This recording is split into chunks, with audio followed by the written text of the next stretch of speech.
இனி என்ன பார்க்க போகிறோன்னா எம்டிஎஸ் இப்போ புதுச்சேரியில் எம்டிஎஸ் கொஸ்டின் பேப்பர் தான் நம்ம பார்க்க போகிறோம். மல்டி டாஸ்கிங் ஸ்டாஃபு எப்போ நடந்ததுன்னு பார்த்தீங்கன்னா போன சண்டே நடந்தது 28/7/2024 நடந்தது. அதோட ஆன்சர் கீ தான் நம்ம இப்போ பார்க்க போகிறோம். இந்தியாவில் எத்தனை மாநிலங்களில் சட்ட மேலவை நடைமுறையில் உள்ளதுன்னு பார்த்தா 6 மாநிலங்களில் சட்ட மேலவை இருந்தது. மாநில அமைச்சரவை குழுவின் தலைவர் யாருன்னு பார்த்தா முதலமைச்சர்னு சொல்லியிருக்காங்க. உயர் நீதிமன்ற நீதிபதியின் ஓய்வு பெறும் வயது என்னன்னு பார்த்தீங்கன்னா 62 வயதில் ஓய்வு பெறுவாங்க. இந்தியாவின் முதல் குடிமகன் யாருன்னு பார்த்தீங்கன்னா குடியரசுத் தலைவர் தான் இந்தியாவோட முதல் குடிமகன் சொல்லியிருக்காங்க. இந்திய குடிமகன் ஆவதற்கு எத்தனை வழிகள் உள்ளன்னு பார்த்தீங்கன்னா 5 வழிகள் உள்ளன. சமய சார்பின்மை என்ற சொல் டேஷ் என்ற வார்த்தையிலிருந்து பெறப்பட்டது. எந்த வார்த்தையிலிருந்து பெறனா லத்தீன் என்ற வார்த்தையிலிருந்து பெறப்பட்டது. உலக மனித உரிமைகள் அறிவிப்பு ஐநா பொது சபையால் டேஷில் ஏற்றுக்கொள்ளப்பட்டது. இப்போ ஏற்றுக்கொள்ளன்னு பார்த்தா 1948 ஏற்றுக்கொள்ளப்பட்டது. உலக மனித உரிமைகள் டேஷ் அன்று கொண்டாடப்படுது. மனித உரிமைகள் நாள் எப்போன்னு பார்த்தீங்கன்னா டிசம்பர் 10 மனித உரிமைகள் நாள். தேசிய மனித உரிமை ஆணையம் அமைந்துள்ள இடம் எங்கன்னு பார்த்தீங்கன்னா தலைமை எங்கன்னு பார்த்தீங்கன்னா நியூ டெல்லியில் மனித உரிமை ஆணையம் தலைமையகம் இருக்குது. தேசிய மனித உரிமை ஆணையம் நிறுவப்பட்ட ஆண்டு எப்போன்னு பார்த்தீங்கன்னா 1993 மனித உரிமை ஆணையம் நிறுவப்பட்டது. ஐநா சபை 1979 டேஷ் சர்வதேச ஆண்டாக அறிவித்தது. பெண் குழந்தைகள் ஆண்டாக அறிவித்தது. போக்சோ சட்டம் எப்போ நடைமுறைப்படுத்தப்பட்டதுன்னு பார்த்தீங்கன்னா 2012 போக்சோ சட்டம் ஏற்கப்பட்டது. இந்திய அரசு டேஷ் அமைப்பினை பெற்றுள்ள நாடு. எந்த அமைப்பினை பெற்றுள்ளதுன்னு பார்த்தீங்கன்னா அரை கூட்டாட்சி அமைப்பை பெற்றுள்ளது. முதல்ல நோட்டோ எந்த பொது தேர்தலில் அறிமுகப்படுத்தப்பட்டதுன்னு பார்த்தா 2014 தான் அறிமுகப்படுத்தப்பட்டது. தேசிய அளவில் அரசாங்கத்தின் தலைவர் யாருன்னு பார்த்தீங்கன்னா பிரதமர் தான் அரசாங்கத்தோட தலைவர். உள்ளாட்சி அமைப்புகளை அறிமுகம் செய்ததன் மூலம் இந்தியர்களுக்கு சுதந்திரத்தின் சுவையை அறிமுகம் செய்தவர் யாருன்னு பார்த்தீங்கன்னா ரிப்பன் 1882 அறிமுகப்படுத்தினார். மாநில சட்டமன்ற தேர்தலில் பெரும்பான்மை பெறும் கட்சியின் தலைவரை முதலமைச்சராக நியமனம் செய்பவர் யாருன்னு பார்த்தீங்கன்னா ஆளுநர் தான் நியமனம் செய்கிறார். ஒரு கீழ் நீதிமன்றம் தனது சட்ட எல்லைகளை தாண்டி செயல்படுவதை குறிக்கும் நீதி பேராணை எதுன்னு பார்த்தீங்கன்னா தடை நீதி பேராணை. நீதிமன்றத்தால் தண்டனை பெற்ற ஒருவரின் தண்டனையை குறைக்கவும் ஒத்திவைக்கவும் தண்டனையிலிருந்து விடுவிக்கவும் மன்னிப்பு வழங்கவும் அதிகாரம் பெற்றவர் பார்த்தீங்கன்னா குடியரசுத் தலைவர் தான் அந்த அதிகாரம் இருக்கு. மத சார்பாட்டினத்தை ஆங்கிலேயருக்கு மானியமாக வழங்கியவர் தர்மலா வெங்கடாபதி. கயிற்றின் முனையில் கட்டப்பட்டு சுழற்றப்படும் கல்லின் இயக்கம் வட்டப்பாதை இயக்கம். இலைத்துளையின் முக்கிய வேலை நீராவி போகுதான் இலைத்துளையோட முக்கிய வேலை. சிந்துவெளி நாகரிகம் டேஷ் காலத்தை சேர்ந்தது. உலக காலம்தான் வரும், ஆனால் இவங்க புதிய கற்காலம் கொடுத்துருக்காங்க. சூரியனை சுற்றி வரும் சிறிய திடப்பொருள்களை டேஷ் எனப்படும். அது சிறுகோள்கள் தான் சூரியனை சுற்றி வரும். கல்பேலியா டேஷ் மாநிலத்தின் செவ்வியல் நடனம் ஆகும். கல்பேலியா வந்து ராஜஸ்தான் மாநிலத்தோட செவ்வியல் நடனம் வந்து கல்பேலியா. இந்தியாவின் மிக பழமையான உள்ளாட்சி அமைப்பானது டேஷ் எதுன்னு பார்த்தீங்கன்னா சென்னை மாநகராட்சி தான் மிக பழமையான அமைப்புன்னு வந்து சொல்லியிருக்காங்க. யூகேரியோட்டிக் செல்லில் நுண்ணுறுப்புகள் காணப்படும் இடம் வந்து நியூக்ளியஸ் உட்கரு. அதுதான் வந்து செல் நுண்ணுறுப்புகள் வந்து யூகேரியோட்டிக் செல்லில் காணப்படுது. உள்ளீட்டு கருவி அல்லாதது எதுன்னு பார்த்தீங்கன்னா ஒலிபெருக்கி. ஒலிபெருக்கி தான் வந்து உள்ளீட்டு கருவி அல்லாதது. இன்னும் உள்ளீட்டு கருவி எதுன்னு பார்த்தீங்கன்னா விசைப்பலகை. அதுதான் வந்து உள்ளீட்டு கருவி. இந்திய பரப்பளவில் உலகில் எத்தனையாவது பெரிய நாடுன்னு பார்த்தீங்கன்னா 7வது பெரிய நாடு வந்து இந்தியா. தமிழ்நாட்டில் மிக அதிக மழை பெறும் பகுதியாக உள்ள இடம் எதுன்னு பார்த்தீங்கன்னா சினக்கல்லா. சினக்கல்லா தான் வந்து அதிக மழை வந்து தமிழ்நாட்டில் இருக்கும். பிரிக்ஸ் கூட்டமைப்பின் தலைமையகம் எங்கு உள்ளதுன்னு பார்த்தீங்கன்னா பிரிக்ஸ் வந்து சீனாவில் வந்து இருக்குது. பாரத் ஸ்டேட் வங்கியின் தலைமையிடம் அமைந்துள்ள இடம் எங்கன்னு பார்த்தீங்கன்னா பாரத் ஸ்டேட் வங்கி வந்து மும்பையில் வந்து அதோட தலைமையகம் இருக்குது. உலக வர்த்தக அமைப்பின் தலைமையிடம் அமைந்துள்ள எங்குன்னு பார்த்தீங்கன்னா ஜெனீவாவில் தான் அமைஞ்சிருக்கு. சித்தன்னவாசல் குகை கோயில் எங்கே அமைந்துள்ளதுன்னு பார்த்தீங்கன்னா புதுக்கோட்டையில் தான் சித்தனை வாசல் குகை கோயில் வந்து இருக்குது. ஆதிச்சநல்லூர் அமைந்துள்ள மாவட்டம் எங்கன்னு பார்த்தீங்கன்னா தூத்துக்குடியில் தான் ஆதிச்சநல்லூர் வந்து அமைஞ்சிருக்கு.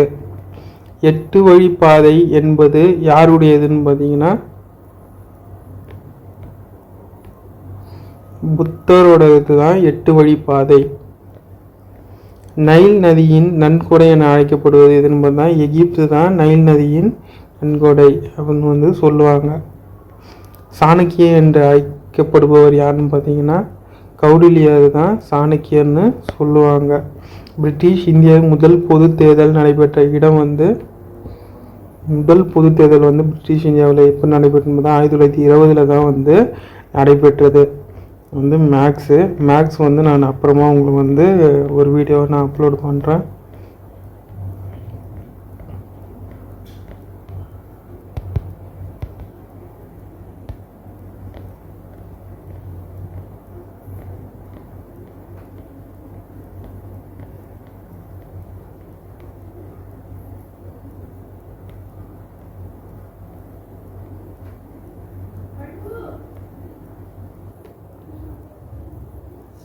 வளரிளம் பருவத்தினர் நலமான வாழ்வதற்கு தேவைப்படும் தூக்கம் எப்படின்னு பார்த்தீங்கன்னா 8 முதல் 10 மணி நேரம் கம்பல்சரியாக வந்து தூங்கணும்.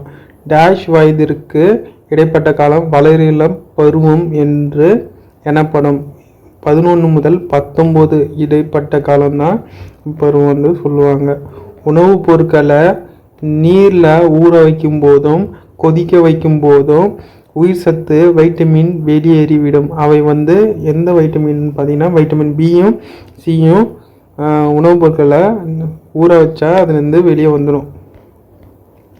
ஊட்டச்சத்துக்களின் இழப்பை குறைப்பதற்கு சமையலில் வந்து புளி எலுமிச்சை சாறு பயன்படுத்தலாம்.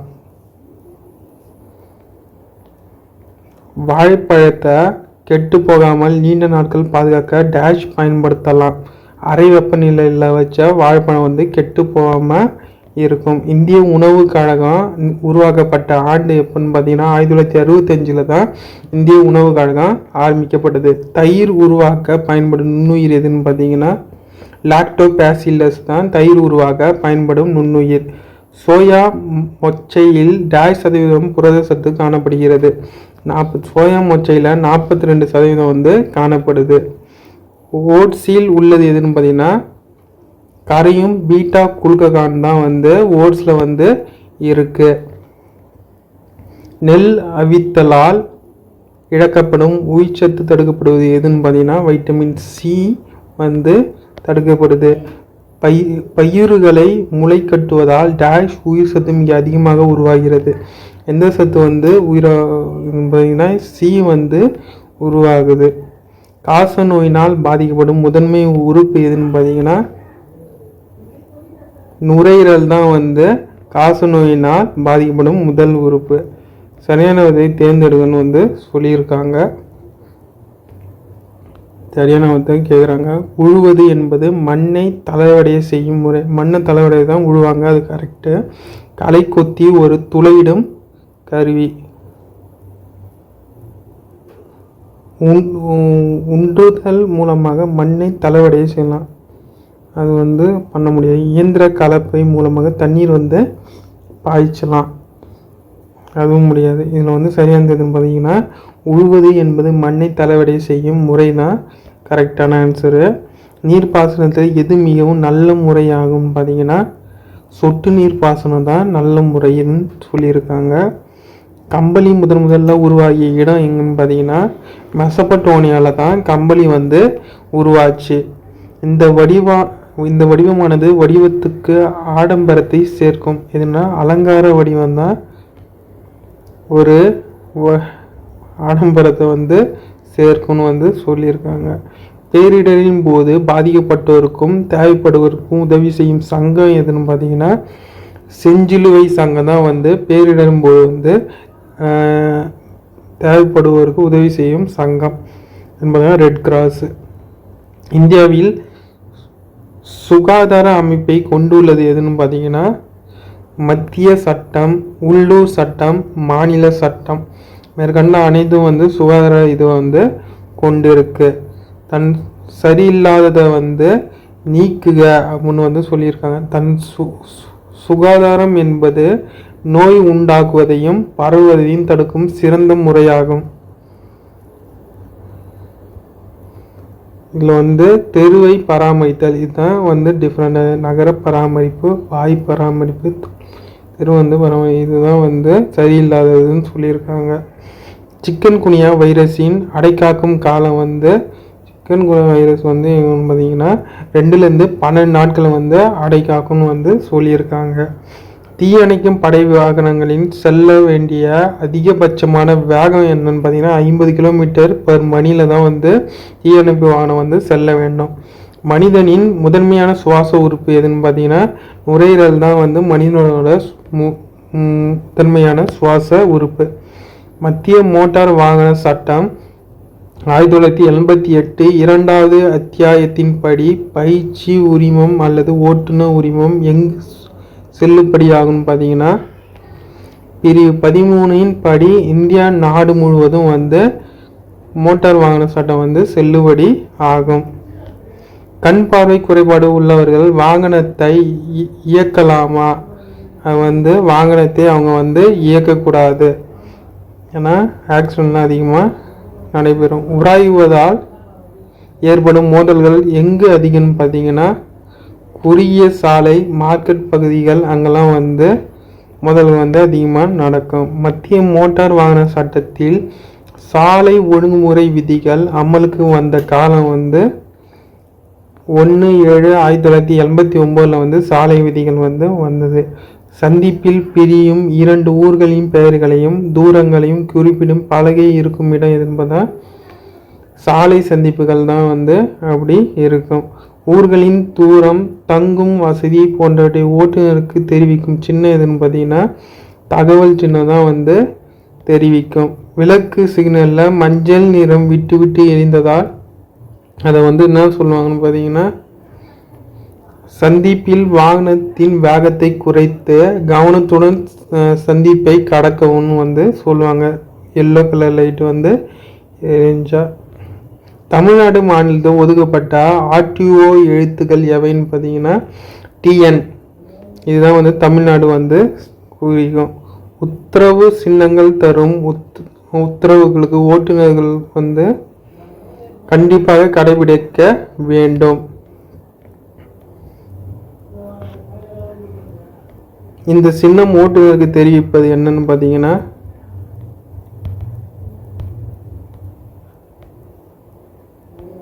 இந்த சின்னம் வந்து முந்தி செல்ல தடை, இதெல்லாம் வந்து இந்த சின்னம் வந்து குறிக்குது. இந்த குறியீடு எதை குறிக்குதுன்னு பார்த்தீங்கன்னா, கண்டிப்பாக சற்று முன் சென்று இடதுபுறம் செல்லவும், அதை தான் வந்து சொல்லுது. இந்த குறியீடு எதை குறிக்குதுன்னா, வேக வரம்பை வந்து குறிக்கிறது. இந்த சிம்பிள் வந்து வேக வரம்பை வந்து குறிக்கிறது. மோட்டார் வாகன சட்டம் 1988 ஒவ்வொரு ஓட்டுநரும் கை சைகை செய்ய எந்த பிரிவில் கூறப்பட்டுள்ளதுன்னு பார்த்தா, பிரிவு வந்து 121 வந்து கூறப்பட்டுள்ளது. சாலை ஒழுங்குமுறை விதிகளில் பிரிவு 118 உள்ள எண்ணிக்கை எத்தனைன்னு பார்த்தீங்கன்னா 32 தான் வந்து சாலை ஒழுங்குமுறை விதிகளில் இருக்குது. மோட்டார் வாகன சட்டத்தில் ஆபத்தான சூழ்நிலையில் வாகனத்தை நிறுத்தி வைக்க தடை தொடர்பாக எந்த பிரிவில் கூறப்பட்டுள்ளதுன்னா, பிரிவு 112 வந்து கூறப்பட்டிருக்கு. மோட்டார் வாகன சட்டத்தில் ஆர்சி பெர்மிட் இல்லாத வண்டியை பறிமுதல் செய்ய அதிகாரம் பற்றிய பிரிவு எதுன்னு பார்த்தீங்கன்னா, பிரிவு 207 தான் வந்து அதுக்கு. நீளமான பாரத்தை இயக்கும் ஓட்டுநர்களை கட்டுப்பாடு தெரிவிக்கும் விதி 29 தான் உங்களுக்கு வந்து கட்டுப்பாடு தெரிவிக்கும். வாகனத்தை கட்டி இழுத்து செல்லுதல் பற்றிய விதி எதுன்னு பார்த்தீங்கன்னா, விதி 20 தான் வந்து வாகனத்தை வந்து கட்டி இழுத்து செல்லலாம். அவ்வளோதான் நண்பா. இந்த வீடியோ உங்களுக்கு யூஸ்ஃபுல்லாக இருக்குன்னு நினைக்கிறேன். முக்கியமாக இப்போ தான் என் சேனல் வந்து ஃபர்ஸ்ட் டைம் பார்த்தீங்கன்னா சப்ஸ்கிரைப் பண்ணிடுங்க. இதுமாரி உங்களுக்கு யூஸ்ஃபுல்லான வீடியோ ப்ளஸ் ஜாப் நோட்டிஃபிகேஷன்லாம் உங்களுக்கு வந்து டெய்லியும் வந்து நோட்டிஃபிகேஷன் ஷோ ஆகும். சப்ஸ்கிரைப் பண்ணி வச்சுங்க. பாய் நண்பா.